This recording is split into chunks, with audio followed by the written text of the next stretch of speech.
Well, it is a nice stadium, and there's no denying it. I don't. Everyone that cries about the sun and how hot it is should, have a sandwich. Don't go to the games if you're that much of a wussy. So the bottom line is, when they had a Super Bowl, everyone seemed to love it, and the guys, they spent a fortune. I'm not. Listen, I'm not saying they're bad owners. I mean, he's no Eddie DeBartolo. The family is nowhere near that status, and Eddie, God bless him, in the Hall of Fame. He deserves it, and I don't care what he's been accused of, done, whatever.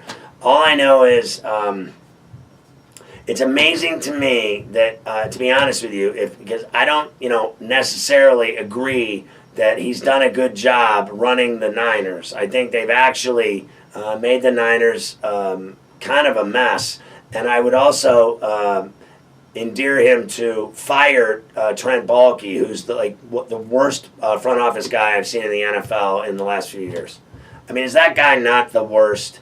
Honestly, who's the worst people you can think of, frankly, in the NFL? And everyone talks about how great Jeff Fisher is. He was a horrible coach. That's all there is to it. I wouldn't hire him on a Pop Warner team. Everybody talks about how great he is, what a great guy he is. Whatever.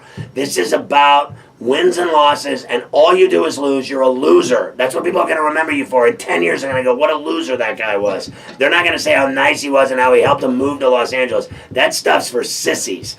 And then when I think of GMs that are awful, the number one guy, without any hesitation, the worst GM in football is Baalke.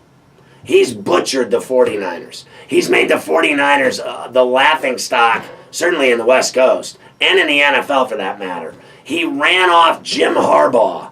I don't care what anybody says. He was wrong. Harbaugh was doing a great job there. They won. They went to Super Bowls. Trent Baalke has been a disaster, and everybody knows it. So what are the Yorks waiting for? Fire his ass already. My God. You want the same thing? Keep going with your crappy GM and his bad decision-making. You'll be just fine. You'll be just fine continuing to lose and be a disaster. And literally, and this decision as well has been a disaster, is Chip Kelly. Honestly, that guy should have, and when he lays in bed at night, I am telling you, he thinks I should have never left Eugene, Oregon. I had it all. I was a rock star. Now look at me. I mean, from Philly to San Francisco, it's only gotten worse, hasn't it? He's becoming Jeff Fisher. It's true. And it's all stemming, it all comes from, if you want to find out what the problem is, cut the head off, right? There you go, front office. The Yorks, Baalke, Kelly, Kaepernick. 1, 2, 3, 4. 4 pegs, 4 losers. Boom. That's all you need to know. I just wrapped up the whole thing in less than 90 seconds. I should run the 49ers, because I wouldn't put hacks out there like they're doing.